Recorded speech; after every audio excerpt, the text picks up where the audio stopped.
Hello everyone and welcome to the first edition of the Kraken's Den, which is part of the Life After Yachting virtual event. We have a team of leaders of yachting here with us today, as well as two yachting entrepreneurs who are looking at a life outside of a career at sea. We are very pleased to have everybody here today, and we hope that we can all learn something and give some valuable advice and feedback and help and support each other in our own journeys. So first of all, I will do a brief introduction to our panel.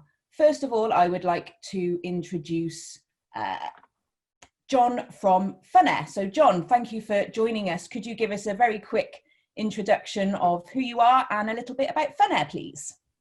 Absolutely. Well, thanks for having me. I think this is a great opportunity to work with people that are leaders in the industry, but also people that are looking to enter our industry in a different way.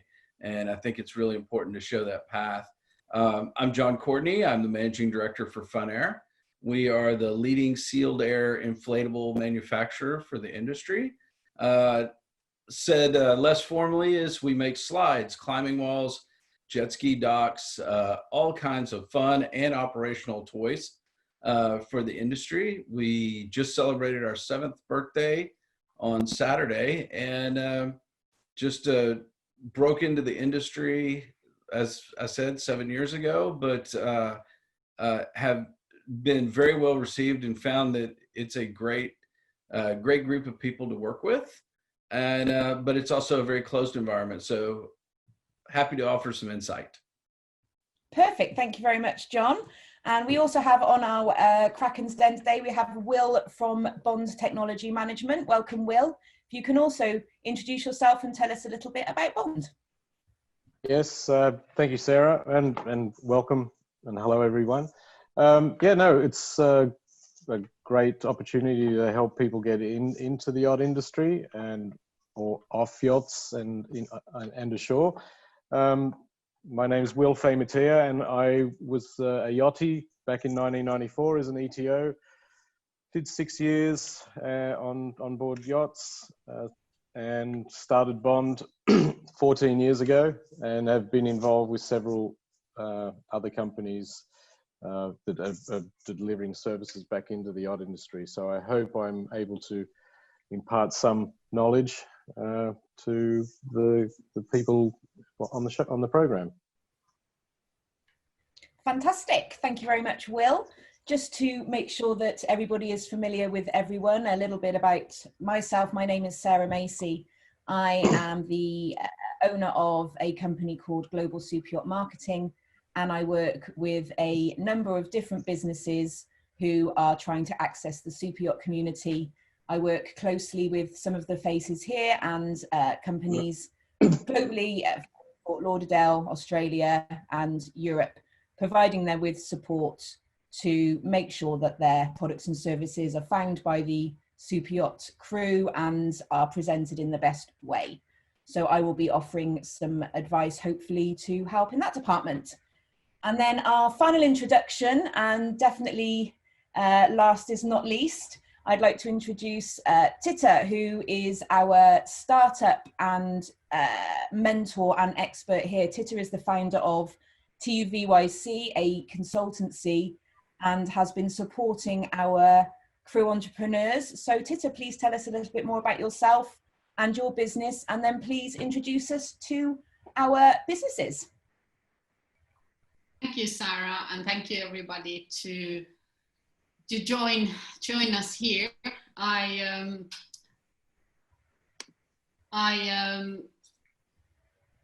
would like to say that this is, as we spoke a bit earlier, and it needs to be a bit entertaining, but it's also a serious business. And these two businesses we have joining us, so they have done a fantastic job behind the scenes. We have been in lots of contact with them, and this is, I would say, my passion is to help and to help the startups to kick off and to gather the industry leaders to be around and help help here. And first I would like to introduce Anton.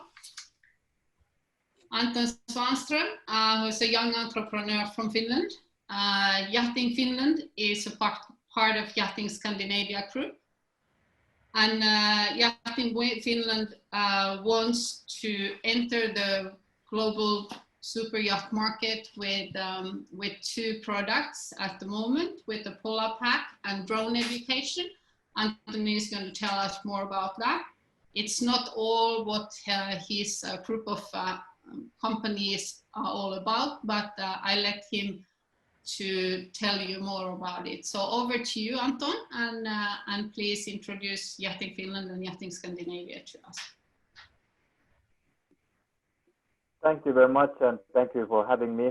So I'm Anton Svanström, and I'm the partial owner and founder in Yachting Finland and Scandinavia, as already said. I hope this is not too confusing with the 2 companies, and I'll try to keep it as simple as possible. So a little bit about my own background. So if you can have a background at the age of 24, but it lies in the commercial maritime. I reverted into yachting about 2 years ago when a good opportunity was presented to me. And currently I'm working as a second officer on a 140-meter private super yacht. And I'm about to finish my studies to master's competence before the end of this year. I also have a partner in Yachting Finland. He's unfortunately not with us today, but his name is Benny, and he has about the same background as me. Our mothers actually met at the hospital when we were born. We have a age difference of 3 days, so we had some history behind it. All right, enough with the stories, and let's start with the company. So first off, Yachting Finland. Me and Benny both joined the yachting industry about 2 years ago, and then we had a lot of inquiries from friends and fellow students asking about how to get in, how to secure your first job, what should I do, all these kind of questions. And then we thought that we might be into something, and then we got a confirmation from TUVYC when I were invited to career days at our school.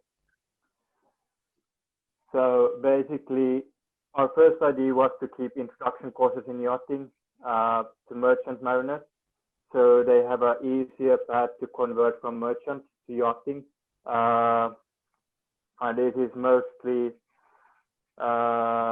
seen by the demand from the yachting industry, that the yachts are growing all the time, and then there is a need for commercial tickets, as yachting tickets only allow you to be in command or officer of the watch of a yacht that is smaller than 3,000 gross tonnage, which equals about 75 to 90 meters.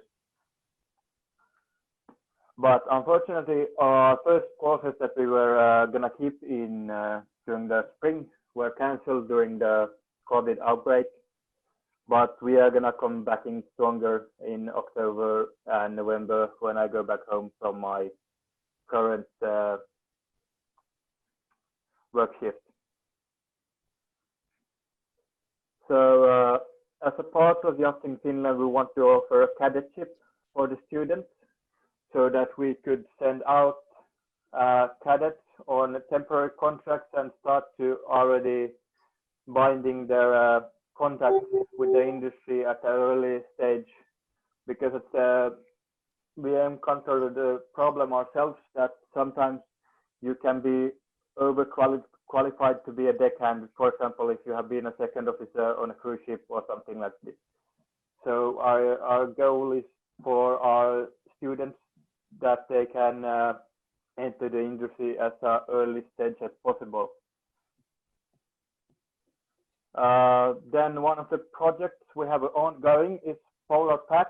So we want to present all-in-one package for owners, managers, captains, and crew, a service that will assist yachts to get all they need for to get the Polar certification, also taking account the yachting part with luxurious options, because currently there is a breakthrough going through in like regular yachting with Mediterranean and Caribbean, and now like many of the owners want to explore more and want to go to the polar regions with there is much more demand regarding safety and things like this, because it's, of course, the setup is very different. So we have established a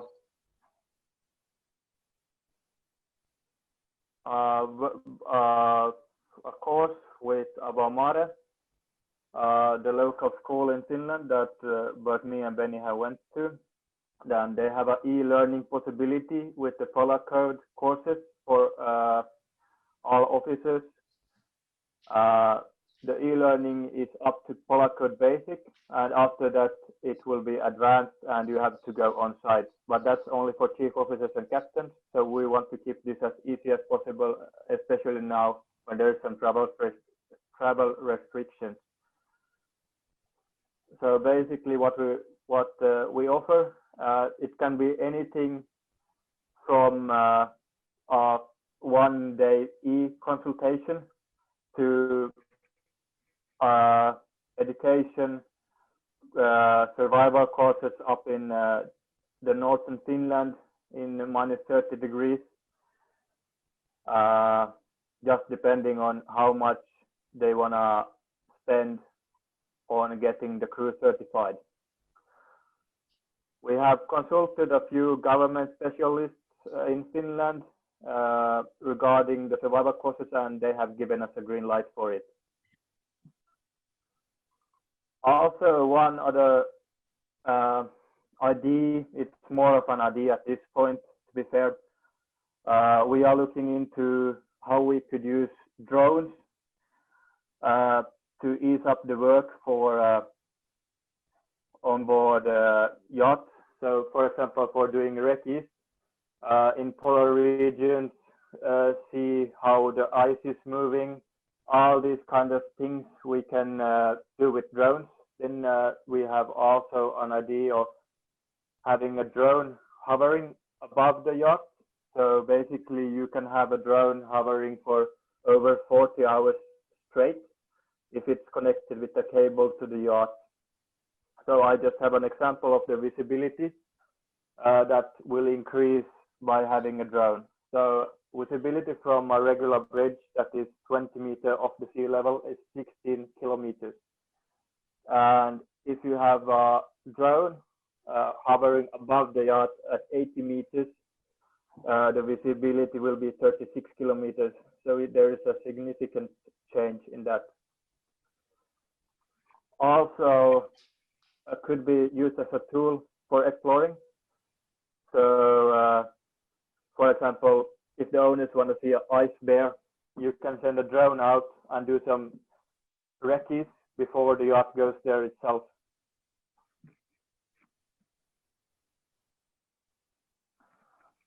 Then there's also one more option with the drones. So we are looking into man overboard scenarios. So many of the drones have started to have clear cameras. It means infrared and thermal cameras, and we want to look into the option of saving lives via sending the drone. If somebody falls overboard, we want to send a drone and position them in the sea, and this can be done by the thermal camera, and then it can hover on top of the body until it's covered. Then the second company, Yachting Scandinavia. So we have joined our cooperation with Yachting Sweden, and we are basically the go-to crew agency in the Scandinavian area. For the moment, there is not many crew agencies there. So we wanted to cover all aspects with stewardesses and deck crew and also engineering crew. So via Yachting Scandinavia and the joint corporation, we can cover all aspects. And perfect to recruit from our own courses and pick students. One more project that we have going on with Yachting Scandinavia is that we are looking into being a yacht agent in the Scandinavian countries, so mostly Sweden and Finland. So we are currently establishing partners in the Scandinavian region, and we want to offer all agent services. For example, local navigating advisors and things like this for the owners and captains to explore the nature of the Scandinavian archipelagos, because we really think that that is an asset for us. All right, so that's it for me. I'm ready for your questions. Perfect. Thank you very much, Anton. We appreciate all of that detail, and it's really good to understand the different parts of the businesses and your ideas. So we will go straight into some feedback from our Krakens. And of course, this is an open conversation for you both to ask questions and discuss what we've just learned. So I will ask John Courtney from FunAir to please give your feedback, advice, and questions first, please. Well, first off, thanks very much for sharing your story and the exciting times for you. I'm excited for you also. I did have some questions for you. I know we have a limited amount of time, so I want to get straight to it. It sounds to me like you have a lot of different ideas and a lot of different models that you're putting together as far as a different offering. And I think it's great to plan for the future and bring, you always have to be bringing new developments to the industry. I applaud you for that. But one of the things that I would really encourage you to do is pick your top two, really focus on those, develop the model around that, and then start building upon your success. So is the education and the e-learning currently your primary focus? Yes, it is. Okay. To be fair, we have had to prioritize our time. We are still, everybody of us are working full time with our daily jobs, and still, like you said in the beginning, that it's a very closed industry. So currently I'm trying to build my own reputation still in the industry and get my foot in. So yeah, the education is absolutely our main focus at this time. The other things are ideas that we are looking into and trying to establish already relationships for the future. Well, I have to say I like the other ideas because I think it brings something unique to what you provide, as opposed to just straight education or placement. What would you, there are a number of education programs out there today, certainly lots of crew placement that goes on today. I like the idea of the cadet program, but what would you signal out as kind of your key differentiator from the other players that are in the market today, or the way that you actually entered the market? Well, we want to offer the Scandinavian values, first of all, and then we want to offer the unlimited tickets. And also we want to kind of embrace the green crew, because it can also work against you to have two experienced workers in a junior position. So then you can train them up yourself. So for example, my path during the last 2 years has been from starting as a deckhand, then third officer, and then second officer and relief safety officer. So I kind of want to embrace this growing in the industry as well. Well, I love the idea of, focusing on the people that are new to the industry, bringing the green crew in and but them being the right green crew, the ones that are ready to learn, develop, and grow. And if you can become a resource for that, for the captains in the industry, I think that is a tremendous advantage. Can you tell me a little bit more about, you seem to be very geographically focused, bringing together a number of people from a specific geography into yachting. Are you going to be specifically focusing on that Scandinavian market and bringing into yachting, or do you look to expand outside of that and globally? We are looking to expand, but for now we are staying to what we know. And we also have the advantage about that we can handpick our candidates at the moment. We have a personal relationship with them before we send them out, and we kind of want to keep it like that for now. But of course, we will look into other nationalities as we grow. The thing is that we need to find our trademark is kind of having the people with the unlimited tickets. So we need to start looking into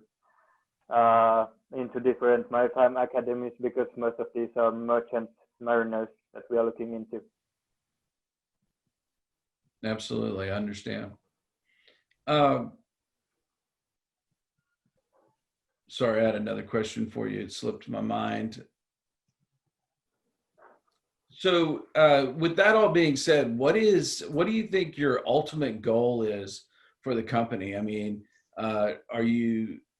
clearly you have a very successful career on the water today. And I think it's really important to look to see where you'll actually be in 5, 10, 15, 20, 25 years from now. But as a company, what would you say what is the next, what do you think you'll look like in 5 years and possibly 10 years? Well, that's a very good question, and I have certainly thought about it. And our idea was to start quite slow and make our way forward as we ourselves grow in the industry. But I would say that we will not we are not aiming to grow too big. We are going to stay in Europe and maybe open an office to south of France later on in 5 years. But yeah, we keep our options open, but we don't have our hopes too high. We are not going to take over the world. Well, I thank you for that. I will tell you that, it seems like, I think I mentioned earlier, we just had our completed our 7th year, our 7th birthday at FunAir, and I swear it feels like it was 6 weeks ago. The time passes very quickly when you're having fun, and I think that's the most important thing, is to have fun as you do it.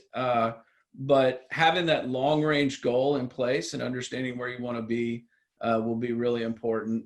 The only other thing that I'll leave you with now, and I'd love to learn more about your business, and I'm available to help anytime, but it's really along the lines of your laser focus of which segments of your business you're going to start on, develop and grow, and then what's the next one and the next one from there. But thank you for your time, and thanks for bringing it forward. Yeah, I truly appreciate your opinions, and I will surely learn something from them. Perfect. Thank you very much, John. We appreciate that, and we will move swiftly over to Will from Bond. And Will, if you'd like to ask some questions and share some wisdom. Thank you, Sarah. Hello, Anton. Thank you for your presentation and overview. Yeah, well, John's touched on several topics that I agree with also, and I think that the focusing on some key aspects of your overall business, because you did have several, let's say, different scopes of service that you would supply. I totally agree with that. Is pick one or two of the ones that you feel would bring in the more revenue to allow you to build on the company, and lose the ones that take the most brain power for you to get off the ground, because this can then sink the good idea, in my opinion. Could you maybe just explain, and maybe I missed the point, are you looking to give mariners with merchant tickets a training to get into yachting, or are you looking to give them a commercial ticket with a yachting flair, or a yachting flair? Yes, so answer to that question is that we are looking to people that already have their merchant tickets and merchant experience, and are holding the tickets and just needs the bridge to the yachting industry, because it's not that easy to enter, and just to help them on the way, build their CVs, know what they can expect, knows what's the difference between merchant and yachting. Okay, all right, I understand that, and I think that there is room for that, because being in the yacht industry, it was merchant. The yachts at that point didn't need guys or captains with merchant tickets, because the yachts weren't that size. But as we grew to, I think it was 5,000 GT, they did need to enter the market, and there was definitely, let's say back then, a bit of a flavor. Oh, he's merchant, he doesn't know the owner, and then you would end up with some yachts with, the crew captain, which would be a yacht with owner's captain or executive captain, and then you would have the merchant guy driving the boat but not dealing with the captain. So I don't know how much I don't know how much of that there is out there, but I've seen that area. So you have hit, let's say, a niche market where that could be serviced, and if the merchant captains, etc., maybe even chief engineers, they could learn something. It would be a more soft landing for them to come into the industry. So, and are you looking at setting up the schools yourselves? Would you be renting schools? Would you be doing the teaching yourself? Our plan for now is that we have established a relationship with one school in Finland, and they are basically selling out our courses. And we are doing it totally rent-free. We don't have any outgoings. From that side, we have decided to offer them a few free courses every year, and by that we will pay all our costs regarding them. And then we will have some other courses at that school that will be paid for by other schools. And this idea, we are also going to take this idea to Sweden, because we have a lot of inquiries from there as well, from their officers and their merchant schools. Right. Okay. All right. And with regards to the polar pack, when a vessel, and excuse my naivety on this, is when a vessel does go that region, how many of the crew, because you mentioned need to be certified, is it a portion of the crew or all of the crew that need to be certified to go to the area? And like the Arctic Circle? It's yeah, by the IMO, the officers, chief officers, and captains need to be certified. By the Polar Code training, and that the School of Mare can offer at very competitive prices. But then we would also, because most of the people hasn't been, to be fair, most of the people that are working on yachts have probably never been in for example, -10 to 20 degrees. So just about the general behavior in the area, like a quick survival course, we can do it remotely or we can do it on site. And as I mentioned, we can even go to Lapland, up to northern Finland, and do a proper survival course for the crew if the owner wants to feel extra safe in this area. Okay, all right. That could be almost sold as a crew team bonding thing that they would do at some point in their careers without necessarily knowing they're going there at any point in time. Okay. All right. Well, thank you, Anton. If there's anything I can help with also further, I'd be happy to help you, and good luck with your adventure moving forward, and gain as much experience in the yacht industry as you can while you're in it, because that's probably the biggest selling point and unique selling point you have when going ashore or going back into the world, is bringing that experience that you're getting right now being on board. So yeah, thank you. Yeah, I appreciate your comments, and also kind of or fully agree on what you said about this, that we have really like tried to balance it out between our personal career and the companies, because in yachting you really need your personal career to be credible. That's my personal opinion. No, you're right. With social media today, if there's any, if you've acted inappropriately, it will come back. So as a businessman or a business owner, you want to have a good, clean, honest record. So yeah, you're right. Perfect. Well, thank you very much, Will. Thank you, Anton, again. And I'm going to jump in briefly with some marketing feedback, if that's okay, and then we'll go over to Titta. So interestingly, and I think this is a good thing, I also completely agree with John and Will in focus on one or two things to start with. I really like the breadth of your ideas, and I think they all have merit and value. One of the biggest challenges from a marketing perspective is, as a new brand, you need to be very clear about what you do and the services that you can provide. And I have worked with companies in the past who have decided to start their journey with offering 3 or 4 maybe very different services, and it's confusing for your user. They often don't understand what it is that you do. It's harder for you as a business to market your idea and to target your marketing as well.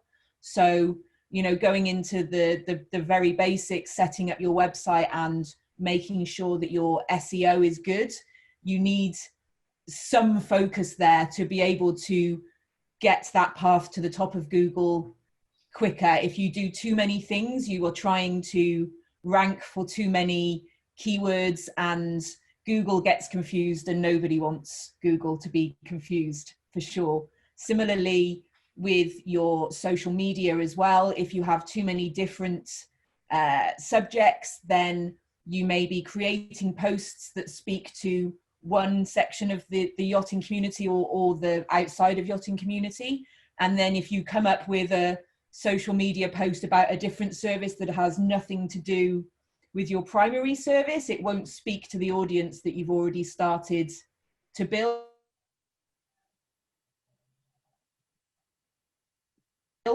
So I think that you have packaged together very well. And I think if you are, the education side of your business, as you've said, is your primary focus at the moment. And I think that could be beautifully packaged with perhaps the polar packs and the anything that is to do with education and training. So it's that together I can see working as a really good business model. And then if you as I'm sure you will be very successful, and you're used to working very hard, so I'm sure that you will be working on the other projects at the same time, it's good to consider, do they fit with my current business and my brand and what people know that we are good at? And if it does, and you've established yourself, then it's okay to add something in that is perhaps not exactly the same, because people will trust your brand by then. But if you're still fairly new, you should always consider, should that be a separate business with its own separate identity and its own separate marketing? And that's a really important decision to make as early as possible.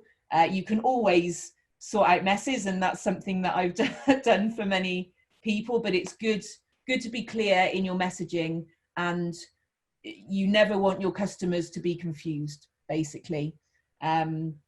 So I would definitely recommend focusing your marketing in your strengths first, and then expanding as you gain that experience and that sort of foothold in the industry. I have a question around your marketing at the moment. I would love to understand, tell me a little bit about what you're doing now in terms of marketing, and, do you have in-house experience, or is that something that you're looking for external help with? I'm interested to know your plans. All right, thank you very much for your comments. And yeah, we can probably all agree on that we need to find our path and just choose one or two ideas that we will put our effort for the first year or the first few years, and then probably expand. And we just need to be wise in choosing them with what they are and what fits together, and also where we could possibly make the biggest breakthrough to the industry. But our current marketing is we haven't, for Yachting Finland, we haven't done much marketing at all. We have put most of our marketing on Yachting Scandinavia and on the crewing side, and also like putting the message forward about the Scandinavian work culture. But that's where our main focus is marketing-wise. We have more of that approach with Yachting Finland for the moment, that as we have already relationship with the schools, and they are our primary customers, so that they will in their every school has their own ring of students, and they will market us inside those rings. So it's not that public for the moment. We could of course go public, but we don't, at least in Finland, we don't really see a big value in that, because of all our customers are inside these rings, and they are not like moving outside them. There is not that many freelancers with merchant tickets, so we have a quite good reach on the merchant seafarers in Finland for the moment. And we have also done some articles, or we have been written about in local newspapers and things like this. So it's some good free marketing, I think. But as a plan, we have with especially Yachting Scandinavia, is that we are gonna put all our assets for the next year in marketing. So everything that comes in goes to marketing, because that's the key to success, or at least we think so. Well, I obviously agree wholeheartedly in that statement, and perfect. I completely agree. You have great access to your students and the people that you will be helping with their careers there. And I think that what you are doing already is certainly great, getting local press and working with your existing contacts. So I would certainly be focusing that marketing development, once you have the income coming in, on essentially selling your brand and your services to the yachts that will be your end customer. And I think that's going to be probably the most important side of your marketing. I think that you're right that you will find the students, or the students will find you fairly easily, and it's about showing your reputation and your quality of service to the yachts and the management companies that might be looking to use your services. So that's where I would be focusing, and that's where I would be spending your money when the money comes in. And on that advice, one of the other mistakes that I've seen other people go with is we, as you know, the super yacht industry is a very niche industry. We are different, we have different lives to most other people. The transient nature of the work and the language that you use as yacht crew and yacht owners is different to language used by somebody outside of yachting. So when you are thinking about the language that you use on your website, your social media, if you are going to look for external help there, be strong about believing in your own knowledge, because I've had lots of companies that have started within the super yacht industry and then gone to, for example, a company to build a website or help them with their search engine optimization that has no yachting knowledge. And although they are great and they are proficient technically, they just don't understand how the yachting industry works. And you search differently online. Your motivations for choosing a company are different. And you know this because you work on board. So kind of use the knowledge that you've got and don't get swept away by somebody who's very good, you know, with lots of technical knowledge about how Google works or behind the scenes with social media. You need to speak to the people like you and the people that you know within the community, and you know that language. So that's really important, because as you know, with working on yachts at the moment, you know, you usually will choose to purchase or work with somebody that understands you and the business. So that's when, as Will said, that's a really strong, unique selling point for what you're doing. So stick to what you know and trust what you know is good, and get some help to implement that for sure.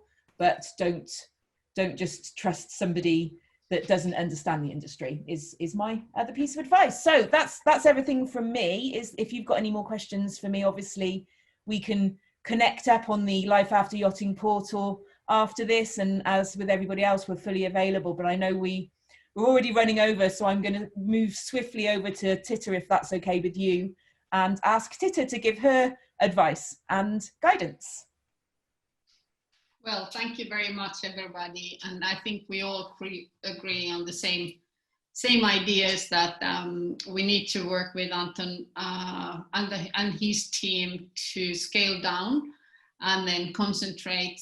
And the marketing needs to be streamlined to one brand. And I think that's something what we have talked about already.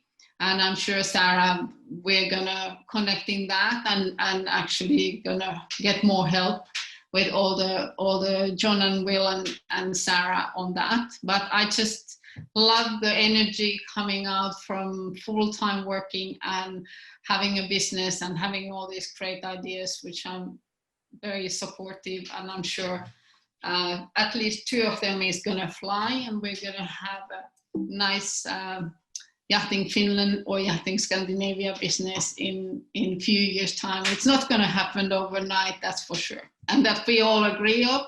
But in few years' time, so I'm sure we have scaled it down and we have concentrated on few of the great ideas which are coming out.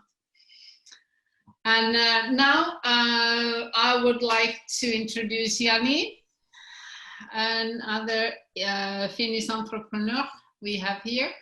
I love the idea that Anton comes directly from the yacht. He is at the yacht, and then Jani is using, or we are hoping to use, yachting industry as a stepping point to get to the international market with the Kaari plasma lighter. And I let Jani to tell you more about himself and his business, and what are the plans for Kaari? Over to you, Jani.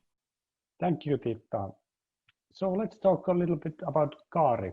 Kaari was founded in 2017 by 3 former IT and sales professionals. And quite fast, we realized that the world needed some better lighters, and we started to develop lighters from electric basis. So this means that no gas or fossil fuels are used in the lighters, which most of the lighters currently does. So our company's main products are plasma lighters, which are USB rechargeable electronic lighters. If we look at how our company has been performed during these 3.5 years, we have generated roughly over 2 million euro turnover with healthy margins reaching almost 400,000 euros in total.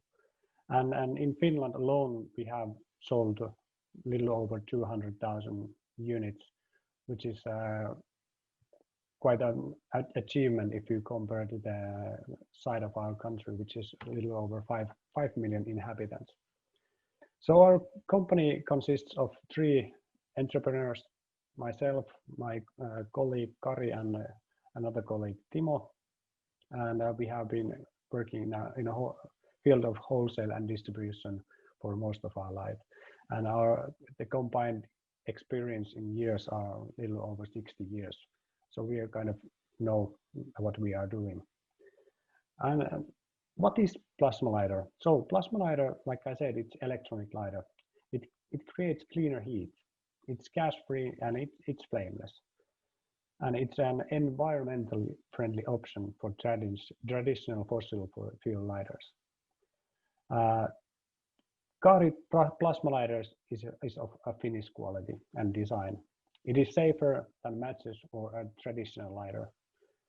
As the plasma arc it creates is easier to control than the flame, and you can use the lighter in any position because of this. And plasma lighter has an internal battery which you can recharge with your, for instance, with your mobile phone recharger or power bank or any other USB powered device. Quite fast we learned that the current market is full of low quality variants of plasma lighters, and we at Kaari wanted to make a difference in that.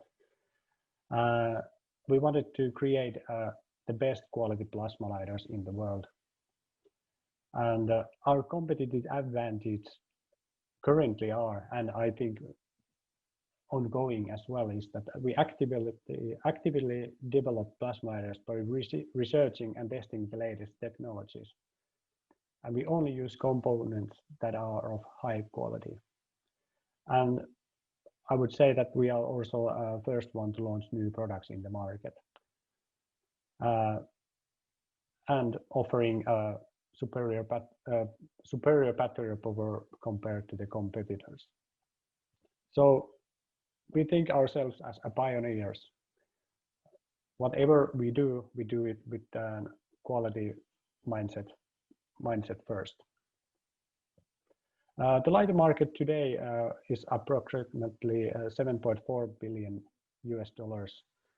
and in USA alone, over 700 million lighters are sold annually. In Finland, we have reached 1% market share, which is roughly 100,000 units per year, and we estimated in Finland a little over 10 million disposable lighters are sold annually. According to researchers, the electronic lighters market share will increase by 3.5% by the 2026. So where we are going, Kaari has established its place in the homes, cottages, hobbies, and hearts of everyday people in Finland. Ever since the start of our business, we've understood the potential of the technology. Loimu X2, released in 2019 and being the first waterproof plasma lighter with telescopic arm in the world, is just the start of what we are capable of. And this trajectory continues in 2020 with the release of 3 more plasma lighter innovations.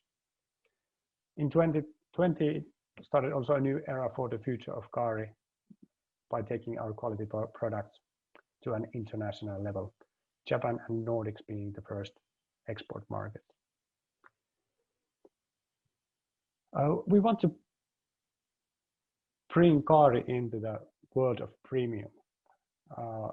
We have the know-how to make beautiful products, and even more beautiful than what they are today. So we are always looking for partnerships and people who want to take our products to a next level. We also possess the understanding of other innovations regarding with the technology, and I'm more than happy to open those in the later time.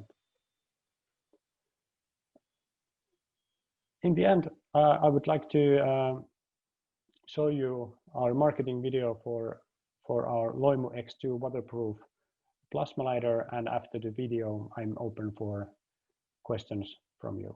Thank you very much.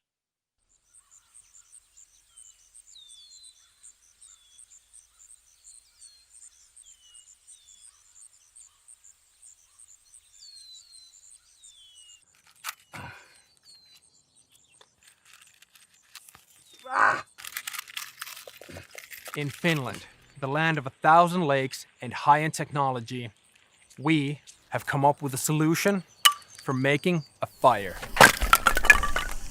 Kaari Loimu X2 plasma lighter. It works like any other traditional lighter, except without any harmful gases or chemicals. It's easier, safer, more effective, and most importantly, it's environmentally friendly. Windy conditions are absolutely no problem for this plasma lighter bad boy. It creates a powerful, windproof, dual plasma arc.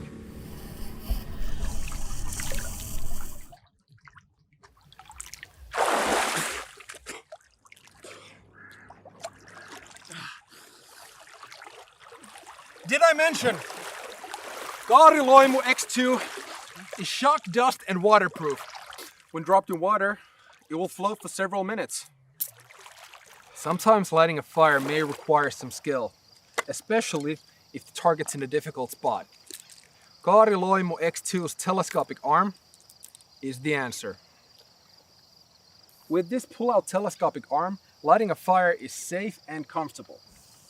As the lighter is flameless, you can use it in any angle. A plasma lighter is much safer than any traditional matches or lighters.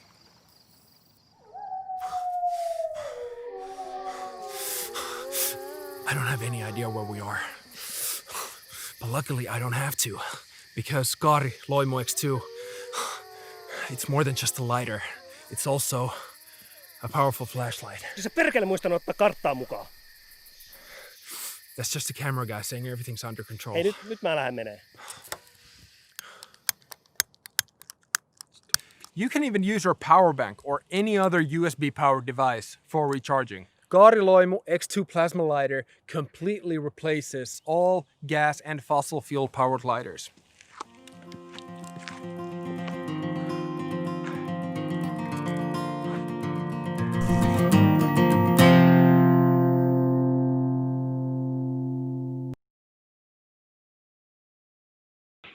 Thank you very much. We really appreciate all of that really good information. And I'm going to go straight to Will to give us some feedback. Will, I know that you've got a client commitment this evening as well. So hit us with your wisdom for product for sure, and let us know what you think. Yes, thank you, Sarah, and thank you, Jani. So, okay, the lighter market, obviously it's not something that I'm familiar with. I do understand that you want to get into the luxury market. I am involved actually in another completely different line, but it is luxury market. So I can impart a little bit what I've learned because I'm dealing with that, and they're not trying to get into the yacht market, but it's into the luxury market. So one of the things when you were mentioning cost effective and luxury, from my experience, the two don't mix. It's you put a few Swarovski diamonds on your lighter and you can sell it for something that doesn't make sense to anybody. But that and the luxury, that is what they target. It's a luxury, hard to get one-off items, and I can see how that your lighter would fulfill that gap, because it's, you know, it looks like a nice bit of equipment. One thing that maybe came to mind while we were talking about it is to switch it on. Is it mechanical or an electronic switch? It's a mechanical. Because lighters obviously represent a danger to children. Yes. And, you know, and with an if the switch was if it was an piece of electronics that was in it, you could either have I was thinking a mechanical safety, so a child couldn't open it, or yes, our lighters have that, and it's mandatory if you want to get the lighters inside an airplane, for instance. Okay. So there needs to be like a, how do you call it? Like a two-step process. Okay. Like so, two-factor authentication almost. Yeah, okay, because I was thinking that, you know, if it was electronic, you could actually have a sequence of presses that would start the lighter, random presses that would actually turn the lighter on, even if the lid was off. But okay. So, okay, just my parting words on looking to get to the luxury market is maybe not specifically into yachting, but look into the brands that are supplying the yachts with cutlery, you know, supplying the furnishings to the yachts, or maybe having one or two on each yacht lying around that's a well-branded piece of equipment. So if they pick it up, they say, oh, that's nice. And they know the company, they know the website to go to. So, you know, it's, and the other thing is that the big department stores, just from my recent experience with this, is that the department stores, Harrods was one that wasn't too, let's say, getting it in front of them, let's say, wasn't as impossible as I had thought, of getting something into that sector. So that I can, if you want to speak more about that, I'm happy to help or give some contacts on how we did that. So that's my that's from my it's about the scope of my luxury experience, but that's what I had. So maybe that can help you. So thank you and good luck. Looks like a really nice product and special. So I think you can carve yourself out a USP in that sector. Thank you. Thank you. Thank you for your comments.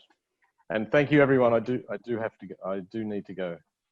Thank you, Bill, very much, and hope to see you soon. And I'm sure we will. All right. Perfect. Bye. Thank you so much, John, Titta, Jani. Bye bye. Thank you. Bye-bye. Thank you. Okay, so thank you, Jani, and we will move swiftly along to John and give us your advice and feedback, please. Absolutely. Well, thanks for bringing the information forward. It is a really impressive product. I think you all have done a great job in developing that and targeting different markets, trying to figure out kind of the best way into this niche market for that space. Or, you know, sometimes it's better to make the harder decisions. Is it even a market for this product where you're doing very well where you are? You're doing well in a geography within retail locations, and I guess I should probably start with what's kind of the average selling price for the three different products?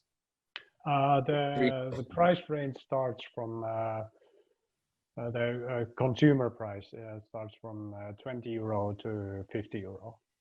Okay. So that's the price range, including VAT. Right.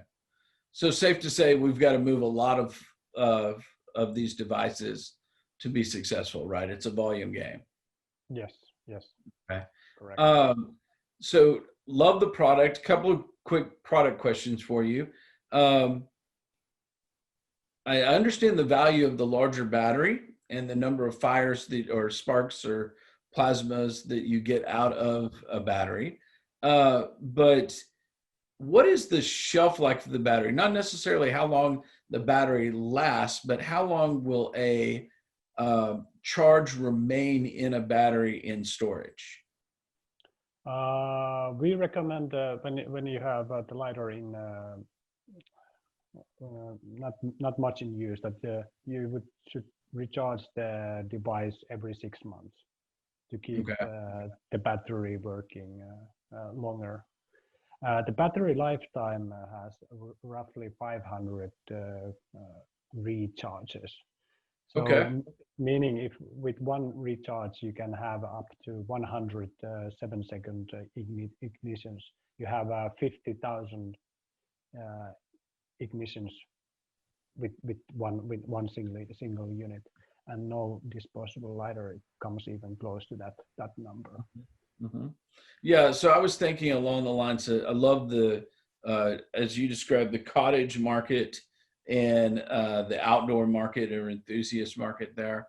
You know, there's a whole you know, rescue and safety scenario where you can integrate your product into a larger solution of, you know, mini safety first aid type scenarios, but that would all depend on how long the charge could, you know, remain in a dormant state.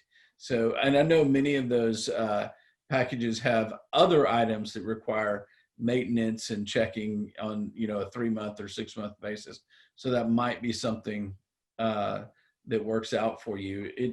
It seems to me that the product is really well positioned to that outdoor market and really well positioned to the cottage market, right? And I think you can do that a number of different ways. You know, Sarrah, I think will have really good advice along these lines, but the need for I'd asked you earlier about the percentage of disposable lighting devices and non-disposable lighting devices, because my feeling is it's, and you confirmed that it is very heavily laden to the disposable space. And you mentioned earlier, you know, doing one little thing many times makes a big difference. I think we see that in you know, disposable one-time use plastic bottles, those types of things. Let's keep the plastic out of the ocean, out of our landfills. And I'm guessing there's a giant pile of disposable lighters that are in that scenario also. So really a great angle for you in all your markets is the fact that this is something that's rechargeable, reusable, is not a you know, short time period of use. And I think that resonates with people really well. And I think that helps people make that jump from a disposable to a reusable solution pretty well. I would look into that personally. Yes. That's what we have seen in Finland, that more and more our customers, the word of mouth, we can see that, and in the exhibitions and the fairs where we go and we present our products, once we have told the 2-minute version story of, not this one, but the 2-minute version of the product, maybe it's 3 out of 5 purchases the lighter from the. Yeah, I think that's a really good way, and I think it would be great for us and our children also. So to move people more to your type of product instead of one that is a disposable product. The other thing that I wanted to talk to you about was, you know, because of your average selling price of the product, the number of units that I think you have to move in order to be successful overall as a company, and not saying that you're not successful, but successfully growing and expanding. I'm a little bit concerned about the size of the yachting market, and especially if you go into the luxury piece. I think Will had good advice for you, but you know, there's not that many people in that market. So I think that you have to come up with something that's very specialized that addresses a need there, and that you can also charge a premium for. And so that can be a luxury good, as discussed already, but there's got to be another niche or use for it, like the survival packs, something of that nature. So I would look into that. I just think that your particular product really requires a very broad market in order to be successful. And so I would continue to focus in that area in your distribution, and you know, sharpen up your messaging about what is you know, what's the specific goal that you're trying to accomplish, the value that you bring. But it's great. The product looks great. I love having the survival lighter with the flashlight. I think that's brilliant. And I think on what we would call a matchstick lighter here in the States, your home or your cottage lighter, having the LED light so you can see what you're trying to ignite is a really, really nice feature that I haven't seen. So great work there. Thank you for your comments. Perfect. Well, thank you very much, John. And I'm going to jump in with a few comments from a marketing perspective. So again, absolutely love the product. You're clearly doing great, and it's a pleasure to be able to work with you and share some knowledge, hopefully, to help you on that journey. So for me, the things that stuck out in terms of the product, you know, similar to what John has said, definitely the combination of light and fire is fantastic, and it being safe, or is safer fire.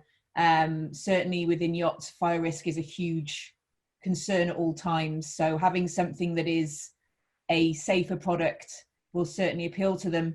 Of course, the floating product as well just completely speaks to the yachting industry, and something that is not going to, you know, be disabled as soon as it's hit the water, and has that strength of manufacturing is also a winning point. I completely agree with John in the, you know, it's a volume game, and I can see multiple avenues for you within yachting that you can very easily reskin for the whole luxury sector, which I think is exactly how you need to think about your you know, you've clearly got some great marketing on your team already. So I would definitely be thinking of the luxury industry as a whole, and how you can market and, you know, make products that speak to the luxury industry as a whole, and then tweak them for yachting. Definitely. One of my questions to you, and as Titta mentioned, for many of my clients, I work and I source giveaway items for them. I source branded goods for a number of different reasons and events. So if we go down the, you know, highly luxury, highly customized, you know, yacht name, business name, branded goods, do you know yet your timescale for production on items like that, and also a minimum volume that you would have to produce? It all depends on what the customer wants. For instance, we did for here in Finland for Ponsse, which is maybe John Deere is more familiar. But Ponsse is going like John Deere. They make these forest, the tree cutting machines, and it's a really big company. So we did for Ponsse, we did the whole, like, a branded package, everything from the product itself to packages and everything. So that can be made, and the minimum order quantity on those kind of things is 500 units. The production time is roughly 1.5 months plus shipping. So we can airship, which takes only like less than a week to get the product. So it's quite fast. Of course, if you want to have better or more expensive metals used, or gemstones or whatever, of course that's a whole different thing then. But if we talk about our current models, 2 months and you have the product. Perfect. That absolutely works. It's often, 500 as a minimum quantity is something that is achievable even for the smaller businesses. Yeah. So and yes, timescales fit in definitely with others. Yeah, and we can do smaller quantities as well. But that 500 is the whole. Like if you want the product packages, you want everything. But we can do like smaller quantities with only like laser engravings to the product. Okay. Have you looked at branding or the ability to brand your other products? I know in the presentation you mentioned, as John called it, the matchstick lighter was your main product that you would brand, but obviously I can see the luxury pocket lighter being popular. I can also see the floating and survival model being popular. Have you looked into those being a branded option as well? Yeah, all those lighters have been custom. Well, how do you say it? All those lighter models we have done for like customized versions to our customers. The all-purpose lighter is the most bought one because it suits for everyone. It's easier to keep. And of course there are some. For instance, John Deere, the Finnish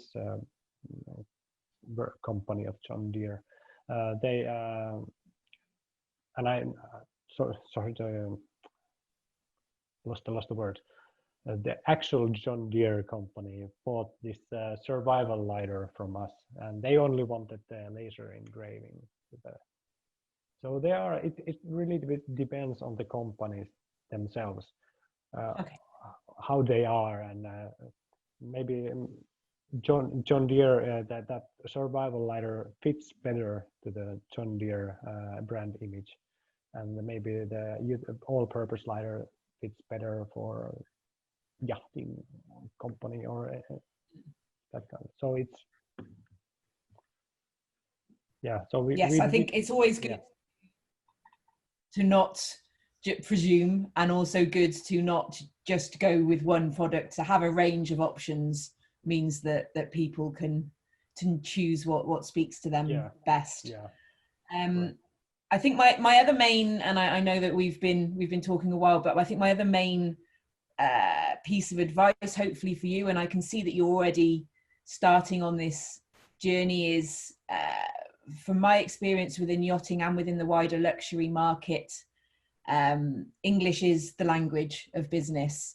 And if you had to, it's sometimes for companies I've worked with, it can be hard if they're a European company and they've perhaps started in their own language, and do they stick to that? Do they go for every language? What do you do there? But certainly 100% within yachting and 75% within the luxury market, English is the spoken language. So I can see that you've developed your website. I had a quick peek on my phone just now. I can see that you've developed your website already into English, which is great. And I can see that you've started an English speaking social media presence as well. And I absolutely think that's the way forwards. Yachting is a very unique industry. And although within other very high-end luxury sectors, there are some similarities, aviation, high-end sports, Formula One, those sorts of things, we expect perfection all the time, number one.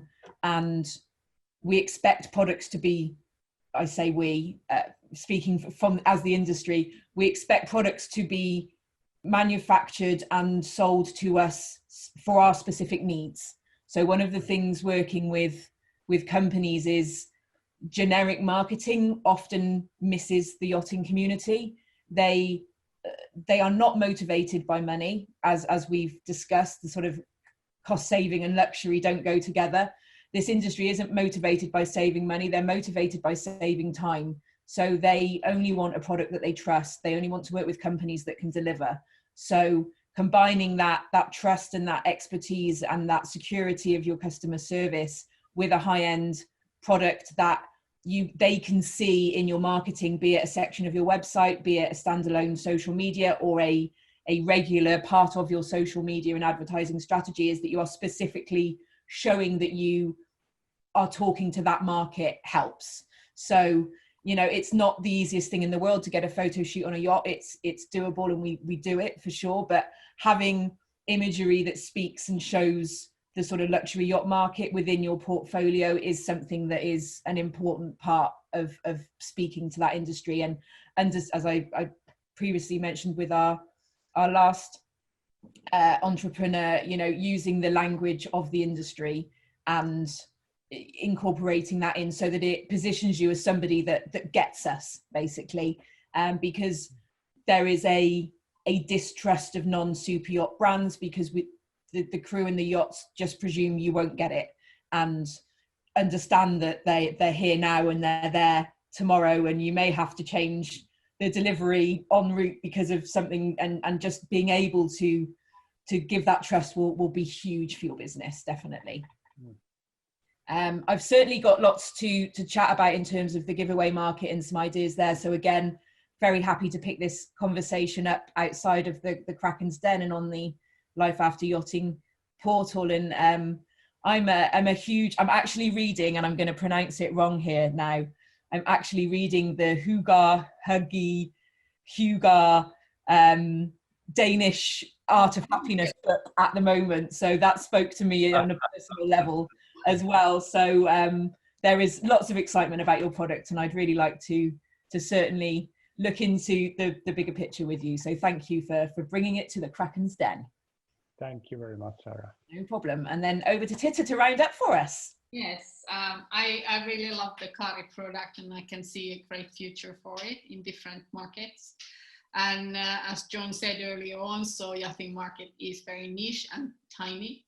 But I think it's also a stepping stone for many products like this, as we have the owners and we have the international eyes on us. And I also think that what Sarah said about having the yachting industry presented in your portfolio, so that kind of brings you up to a different level of product.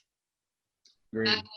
Then also there's another fantastic thing what we didn't talk about yet, is that there you can also charge your phone with that lighter, which is always close to my heart.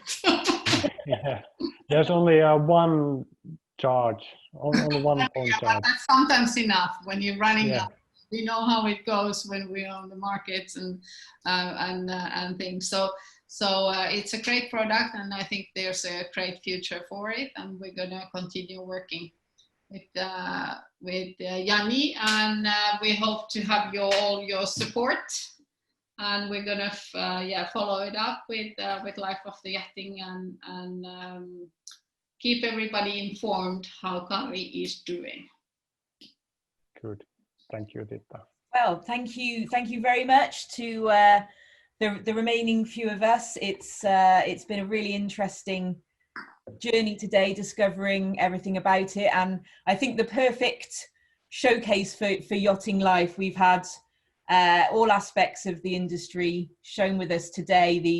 The need to deliver our customer expectations. Will had to run off because he had a super yacht client that was waiting for him, and customer service speaks everything, doesn't it? We've had Anton, who's actually on board a very big yacht, who managed to carve out some time for us and is on his journey from on board to onshore, and obviously you, Jani, with a luxury product that speaks to everybody from all aspects of this industry and many other.